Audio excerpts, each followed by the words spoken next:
going on, guys? It's your boy. Welcome back to another video. Today we're continuing on with our 10 days of rom-com series, 100 films, 100 days. I'm very excited about this. Yesterday, while watching When Harry Met Sally, I got a little bit emotional because, truth be told, I'm incredibly single and it's Valentine's Day season, and I'm watching romance movies, which is not a great idea. So today, I decided to invite a very special guest to help me out. I cannot find rosé for under $10, so I ended up getting pink Moscato. It's pink. It's close enough. We're going to deal with it. It's going to be really good. Today, we're watching a newer rom-com. I actually know nothing about this, but I'm very intrigued to see it because I've seen a couple of people give it really high ratings. It came out in 2023. It's a movie called Rye Lane, and my main reasoning for watching it, it's two words. David fucking Johnson. Okay, I added a special third one. There was a secret third option, and it was adding the word fucking in between his names because he's fucking awesome. If you've never seen a David Johnson movie, go watch Alien Romulus, go watch The Long Walk. He's fucking incredible. I'm going to go watch this movie. It came out, I believe, on Hulu, so I can watch it on Hulu and Disney+. I'm going to go watch it, come back, give you guys my initial thoughts and reactions, and let's dive into this, shall we? Dun, dun, dun, dun, dun. 100 films in 100 days. Alrighty, okay, so part of the reason why I was really excited to watch this movie is because it's an hour and a half, and I will say, I've said this in the past, I'm a very firm believer of movies do not need to be incredibly long. I feel like if you can make a movie that's 70 minutes, but it gets all of the correct emotional beats, emotional moments, really good plot-driven story, and you can make it an hour and a half, it doesn't really matter how long the movie is. I will say this movie, in my opinion, feels a little short. There's a lot of very complicated things that happen throughout this film, but also the entire main love story happens throughout the course of one individual day, and it is really weird because we start off at the very beginning of the day. They're at some like art gallery. They have like a really weird, awkward meet cute, and then they just kind of keep going in the same direction and constantly running into each other and just following each other along this path that they're on. And they're both people who have recently dealt with a different kind of breakup, and they're kind of dealing with it in different ways, where David Johnson,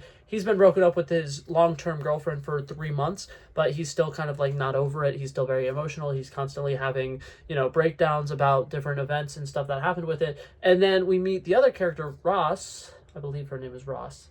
I'm really bad with names, and I feel like they do not say their names at all throughout this movie, and I do not know the actress's name. But the female love interest in this film, she also had recently gotten out of a relationship, and it's kind of ambiguous about like what happened with the relationship. She doesn't really talk about it as much, but she's a lot more outgoing, and she's very much clearly like moved on from the relationship. Like she's very excited to kind of like put herself out there and just be more fun and exciting. And something that she does mention relatively early on into this movie is that part of the reason why she wanted to get out of the relationship was because she felt like she was very boring in the relationship. She just kind of became like the stereotypical girlfriend who's just always kind of like there and is a shoulder to cry on and stuff like that. So the fact that she kind of goes from that to being a more bold and eccentric character is very fun. And something that I really like about this movie is it starts off with David Johnson.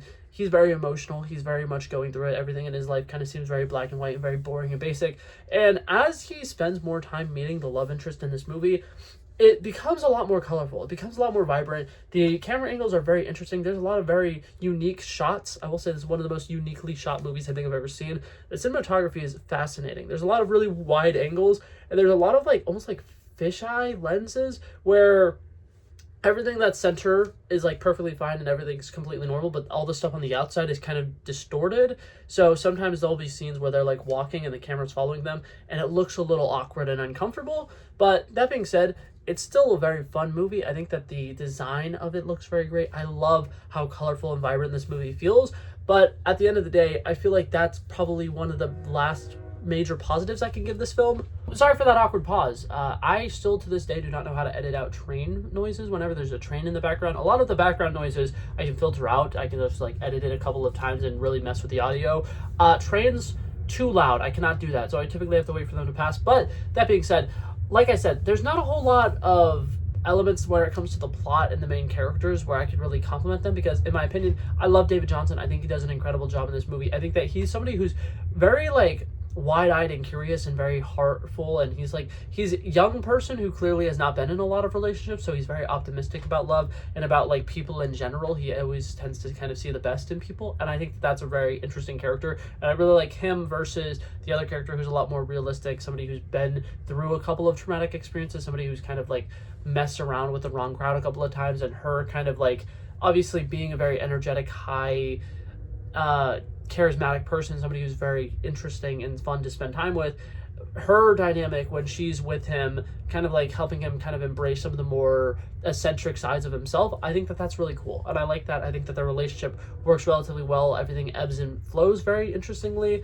There's some good comedic bits throughout this film, but I think that for the most part, this film mostly thrives when you talk about like the technical elements of it. These are characters who are very much just trying to get to know each other, and so the scenes kind of cut very quickly between like, okay, they just met at this art gallery, now they're going out for a walk and they're walking around the streets, and they go to like a little flea market and they're kind of exploring with that.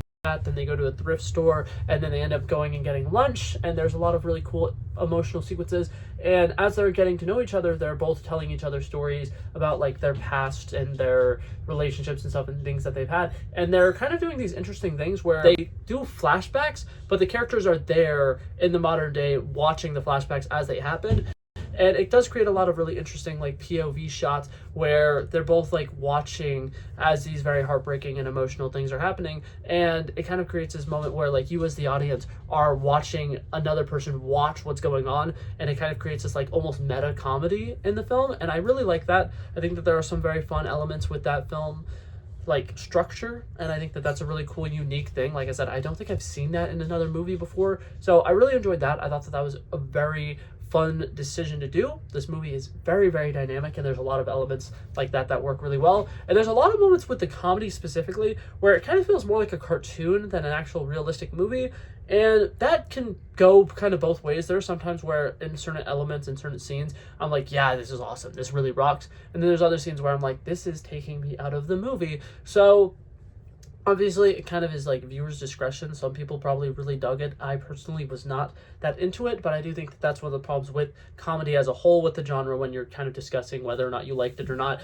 is comedy is very subjective, and there are a lot of jokes and stuff in here that I feel like would work with people who understand the culture better, but I don't, because one of the main characters in this film is very artsy. Well, no, both of the characters are very artsy. They're constantly in art galleries. They're, you know, looking at special, like, photography sections in an art gallery. And there's, like, you know, sequences where they're just, you know, wearing super duper fancy outfits to go to these art galleries, where they're just looking at pictures of, like, people's teeth. And, like, the last scene has a bunch of pictures of people's butts and stuff like that. And you're like, I'm already having a hard time connecting with these characters because I don't really see any bit of myself in any of these characters. And then you throw in the fact that like they're really into weird shit, and it's like, although these characters are fun and you can kind of be endeared to them because the actors playing them are doing a really good job of making them likable, there's just some character decisions that you're like, that's too niche. I can't get on board with that. So overall, I like the film. I think that it's definitely not for everybody. It's not fully my cup of tea, and I think that all the people who've been hyping it up as one of the greatest rom-coms that have come out in the last 5 years are liars. I didn't like it that much. I think that the romance is kind of underdeveloped for the most part. There's a couple of sequences that are really good, and I think that the final climax and the very end of the movie with them finally getting together is good, but I also feel like it really doesn't build to that in a way that's paced well and in a way that is very rewarding. So as much as I did like this film, and I think that it was kind of a fun watch, I don't think I could really recommend this to people. So as far as overrated, underrated, in the middle, I would say that this movie is overrated. Like I said, a lot of people have said that this is one of the best movies that have came out since, 2020. I don't think it's one of the best rom-coms that have came out since 2020. I personally would disagree. I would say Anyone But You. Nope, that's not it. What's the one? Hold up. No Hard Feelings. Those both of those movies came out around the same time, and they both did relatively similarly in the box office, so I got those confused. But No Hard Feelings, I would say, is significantly better. The movie Palm Springs, which I believe was also a Hulu release, I would say is significantly better. The movie Greatest Hits, once again, a Hulu released rom-com that's came out in the last couple of years, is a little bit better. So it's not that bad of a movie. I just think that comparatively to some of these other rom-coms, it doesn't quite hit the same mark. But if I was to give this movie a rating on a scale of 1 to 100, I'd give it a solid 78. Like, I definitely think that there's a lot to enjoy about this movie. I just personally couldn't get on board with the romance, and that's the main reason I'm watching these movies. So I liked it. I don't think I would necessarily recommend it, but if you have Hulu or Disney Plus anyways, you should go ahead and watch it. It's a quick movie, which is really nice. But yeah, that being said, that's gonna be it for this video, guys. Thank you guys so much for coming by and checking it out. I love and appreciate you guys so much for watching, and if you liked it, feel free to like and subscribe, and I'll hopefully see you guys in the next one. Peace out. Bow, bow, bow.